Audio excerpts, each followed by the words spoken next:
Hello বন্ধুরা, welcome back to my YouTube channel. আজকে আবারও আরেকটি নতুন ভিডিও নিয়ে আপনাদের সামনে হাজির। তো আজকের ভিডিওটি একটি প্রজেক্টের ভিডিও আছে। তো প্রথমে দেখুন ভিডিওটি আপনাদের সামনে দেখানোর চেষ্টা করলাম। আমি একটি লাইট নিয়েছি, লাইটের সামনের অংশ। এই লাইটের সামনের অংশটি এই যে কয়েলটি আছে, এই কয়েলটির উপরে দিয়ে তার উপরে দেখুন এলইডিটিকে একটি একটি করে দিচ্ছি। পাশাপাশি যখন এই লাইটটিকে ধরছি দেখুন এই কয়েলের পাশে, তখন এলইডি গুলো ইন্ডিকেট করছে। মাঝখানে যখন দিচ্ছি তখন বেশি পরিমাণে লাইটগুলো ইন্ডিকেট করছে। এটি হচ্ছে একটি ওয়্যারলেস প্রজেক্ট, অর্থাৎ আমি আগে ভিডিওতে একটি তৈরি করেছিলাম D880 ট্রানজিস্টরের সাহায্যে। এটি তৈরি করবে একটি BC547 ট্রানজিস্টরের সাহায্যে। প্রথমে দেখুন আমি নিয়ে নিয়েছি একটি CFL বোর্ড। CFL বোর্ডের মধ্যে দিয়ে এই টোরয়েড যে কয়েলটি আছে এটিকে এখান থেকে বার করে নেব, কারণ কি এটি হচ্ছে মেন। এই যে লোহার টুকরের অংশটি দেখছেন, এই টুকরের অংশটি হচ্ছে মেন। এই মেন যে লোহার টুকরোর অংশগুলি, এই ধরনের অংশগুলি এখান থেকে আমি খুলে নিচ্ছি ভালোভাবে। এটি হচ্ছে মেন হবে, যার কারণে কি প্রথমে আমি কি করছি দেখুন, তামার তার নিয়েছি। তামার তার নিয়ে প্রথমে একটি পাক বার করে নিয়ে 20 পাক দেবো। 20 পাক দেওয়ার পর আরেকটি অংশের মধ্যে বার করে নিয়ে আবার 20 পাক দেবো। ভিডিওটি অনেক পরিমাণে বড় হয়ে যাবে, যার কারণে কি অনেক ফাস্ট করে দিচ্ছি আপনাদের জন্য। কারণ কি অনেকেও এই ধরনের আস্তে আস্তে যদি আমি ভিডিওটি তৈরি করি, অর্থাৎ কম পরিমাণে আস্তে আস্তে তৈরি করলে অনেকেও দেখবে না। সেই উদ্দেশ্যে দর্শকদের উদ্দেশ্যে কি করেছি যে আমি একটু ভিডিওটি ফাস্ট করে দিচ্ছি। তাতেও আপনাদের বলে দিলাম যে প্রথমে একটি অংশ একটি তামাত্রা বার করে নেবেন, তারপরে 20 পাক দেবেন। 20 পাক দেওয়ার পর এক প্রান্ত বার করে নেবেন ওই দুটোর মাঝখান দিয়ে, আর আরেকবার 20 পাক দিয়ে নেবেন। তো তিনটে অংশ এখানেতে বার করে নেবেন। আমি যেমন ভাবে এখানেতে বার করে নিচ্ছি দেখুন। প্রথমে এক রাউন্ড দিয়ে নিয়েছি, তারপরে কি দ্বিতীয় রাউন্ডে এই দুটি তারের মাঝখানে একটি পাক বার করে নিয়ে রেখে দিয়ে তারপরে আরো 20 পাক দেবো। আপনি যদি চেষ্টা করেন যে 24 গেজের যে তামার তার আছে সেইটা দিয়ে করার হলে, তাহলে কি সার্কিটটা আরেকটু স্ট্রং হবে, এবং সেটি যদি স্ট্রং হয় তাহলে কি যত ভালো পরিমাণ তামার তার দেবেন তাহলে কি এটি আরো ভালোভাবে কাজ করবে। দেখুন নিয়েছি একটি BC547 ট্রানজিস্টর। মূলত এতে লাগবে দুটি BC547 transistor. Emitter base collector আপনারা অনেকেই জানেন, কিন্তু নতুনদের উদ্দেশ্যে আমি সেরকম ইমিটার বেস কালেক্টর বলি না, কারণ কি তারা ইমিটার বেস কালেক্টর ভুলেও যেতে পারে এবং না দেখে সার্কিটটা চলে যেতে পারে। সেই জন্য আমি প্রথম এবং দ্বিতীয় পিন তৃতীয় পিন করে বলবো। তো প্রথম যে ট্রানজিস্টরটা নিয়েছি, প্রথম ট্রানজিস্টরের তৃতীয় পিনের সাহায্যে এবং উল্টো করে আরেকটি যে ট্রানজিস্টর ছিল BC547 তার প্রথম প্রান্তটি একসাথে যুক্ত করে নিয়েছি একটি 1K রেজিস্টার।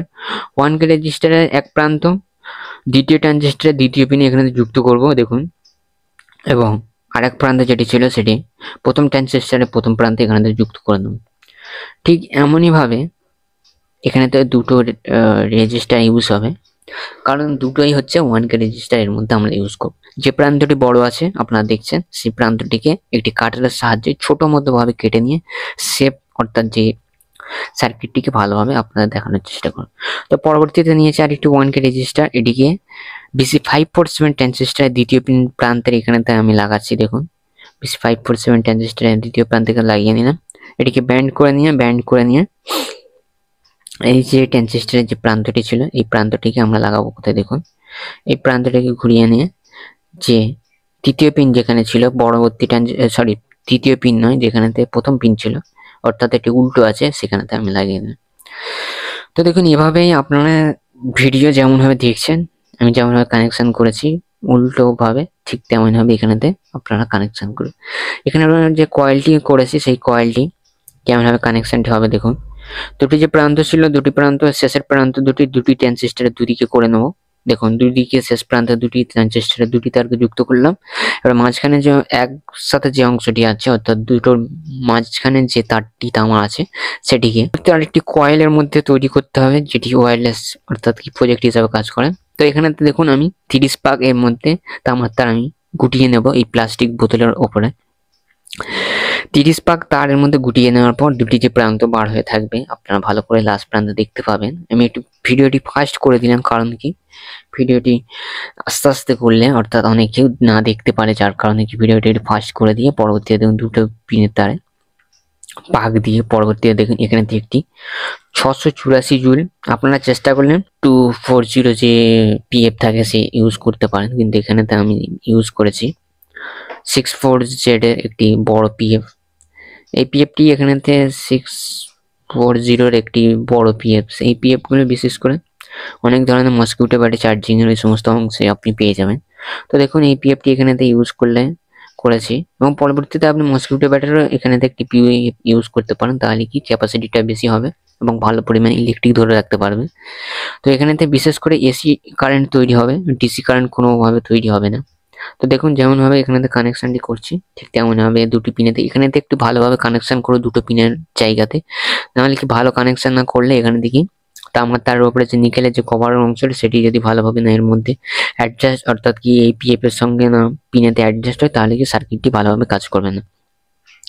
তো সেই মতো দেখুন আমি এখানে পিএফটি লাগিয়ে নেওয়ার পর এবারে দেখি সার্কিটে যেখানে কানেকশন করবো সেখানে দেখুন দুটি প্রান্তকে এখানেতে আমি ভালোভাবে সোল্ডারিং আয়রনের সাহায্যে যুক্ত করে নিয়েছি। যুক্ত করে নেওয়ার পর পরবর্তীতে এখানেতে এবার সার্কিটেতে কানেকশন দেবো। সার্কিটেতে কানেকশন দেওয়ার জন্য খুবই সিম্পল যে কানেকশন, যেখানেতে আমি প্রথম কয়েলের দুটি প্রান্ত যুক্ত করছি সেইটি রেজিস্টারেতে, এবারে কয়েলের দুটি প্রান্ত এখানে যুক্ত করে নেবো। আর সেরকম কোনো সার্কিটে কানেকশন নেই। বিশেষ করে এই ধরনের সার্কিটগুলো 1.5 ভোল্ট থেকে 3.7 ভোল্টে ওয়ার্ক করা অর্থাৎ কাজ করে। তো আমার কাছে 3.7 ভোল্টের ব্যাটারি ছিল, সেটি দিয়ে আপনাদের দেখিয়ে জ্বালানোর চেষ্টা করে দেখালাম। তো দেখুন এখানে প্লাস প্রান্তটি প্রথমে তো কয়েলের প্রথম প্রান্তে লাগিয়ে দেন, মাইনাসটি BC547 ট্রানজিস্টরের যুক্ত পিনের সাথে যুক্ত করে নেন। এখানে আমি কি করেছি যে তিনটে কয়েল ইউজ করবো, তার কয়েলের কোনো রকম প্লাস মাইনাস না দেখিয়ে লাইটটি লাগিয়ে দেবেন। এবং বলে রাখি যে আমি এখানে তিনটি কয়েল ইউজ করেছি, তিনটি কয়েলে কোনো প্লাস মাইনাস এই ধরনের হবে না। কারণ কি এটি হচ্ছে একটি এসি কারেন্ট কি যে দিক দুমুখী, অর্থাৎ সেকেন্ডে এর দিক পরিবর্তন হয়, যার কারণে কি আপনাদের কোনোভাবে এই ধরনের লাইটে প্লাস মাইনাস চেঞ্জ করতে হবে না, যেমন খুশি লাগাবেন লাইট ওয়ার্ক করবে। তো দেখুন 3.7 ভোল্টের ব্যাটারিতে আমি দুটি প্রান্তের এবারে যুক্ত করে নিয়েছি, প্লাস মাইনাস যুক্ত করার পর এবারে দেখুন প্রথম কয়েলটি মাঝখানে দিতে লাইটটি চলে উঠছে। তো এইভাবে আমি তিনটি কয়েলের তিনটি লাইট ব্যবহার করে আপনাদের জ্বালিয়ে দেখানোর চেষ্টা করব এই ওয়্যারলেস সার্কিটে। তো দেখুন প্রথমে আমি যখন তুলে নিচ্ছি লাইটটি জ্বলছে, উপরের দিকে তুলে নিয়ে অটোমেটিকভাবে লাইটটি নিভে যাচ্ছে, অর্থাৎ কি আস্তে হয়ে যাচ্ছে। এবং দেখুন দুটি লাল এবং সবুজ গ্রিন দুটি লাইট ব্লু দুটি লাইট জ্বলছে। পরবর্তী থেকে কয়েলের পাশে আমি লাইটটিকে যখন ধরছি দেখুন সাইডেতেও কিছু পরিমাণে বিদ্যুৎ তৈরি হচ্ছে, যার কারণে কি অর্থাৎ যে ওয়্যারলেস ফ্রিকোয়েন্সি তৈরি হচ্ছে, যার কারণে কি লাইটটি জ্বলছে। এবারে দেখুন তার পাশে আর একটা লাইট এখানেতে রাখলাম, সবুজ লাইটটি লাগার পর অটোমেটিকভাবে লাইটটি আস্তে আস্তে জ্বলছে। তো দেখুন আপনারাও দেখে বুঝতে পারবেন যে এইভাবে এই লাইট অর্থাৎ প্রজেক্টটি আপনি বাড়িতে তৈরি করতে পারেন। অনেক আমি এর মধ্যে টেস্ট করে দেখেছি যে এই লাইটটি ভালোভাবে ওয়ার্ক করছে। তো দেখুন পরবর্তীতে কি লাইটগুলো কত পরিমাণ আলো দিচ্ছে আপনারা দেখে বুঝতে পারবেন। এবং এটি একটি ওয়্যারলেস প্রজেক্ট। আপনি কোনো সায়েন্স অর্থাৎ যে সমস্ত ধরনের বিজ্ঞান মঞ্চ এই সমস্ত ধরনের প্রজেক্টগুলি ব্যবহার করে তাদেরকে তাক লাগিয়ে দিতে পারেন যে কিভাবে ওয়্যারলেস ভাবে এই লাইটটি চলছে এবং কিভাবে এই সার্কিটটি ওয়ার্ক করছে। দেখুন আমি কয়েলটা যখন উপরের দিকে তুলে নিচ্ছি অটোমেটিক লাইটটি যে জ্যোতি অর্থাৎ যে জোর যেটা সেটা অটোমেটিক কমে যাচ্ছে, এবং যখন কয়েলটা মিডিল বরাবর যাচ্ছে তখন অটোমেটিক লাইটটি জ্বলে উঠছে। পরবর্তীতে আমি নিয়েছি একটি প্লাস্টিকের অংশ আপনাদের ভালোভাবে আরো দেখানোর জন্য। লাইটের সামনের অংশটির মাঝখানে দিয়ে ওপরেতে রেখেছি লাইটগুলোকে, মাঝ বরাবর যখন নিয়ে যাচ্ছি তখন একটু লাইট বেশি পরিমাণে জ্বলে উঠছে, এবং যখন ওপরের থেকে উঠিয়ে নিচ্ছি তখন কি কম পরিমাণে জ্বলছে। তো এইভাবে এই সার্কিটটি কাজ করে, অর্থাৎ ট্রান্সফরমার যেমন হয় সেরকম ধরনের ফ্রিকোয়েন্সি অর্থাৎ রেডিও ফ্রিকোয়েন্সি জাতীয়ভাবে কাজ করছে এই লাইটটি। পরবর্তীতে একটি কাগজ নিয়েছি, কাগজের উপরেতে এবার লাইটটি আপনাদের জ্বালিয়ে দেখানোর চেষ্টা করলাম। দেখুন কত পরিমাণে এই লাইটটি ওয়ার্ক করছে আপনারা দেখে বুঝতে পারবেন। তো ভিডিওটি এতটুকুই।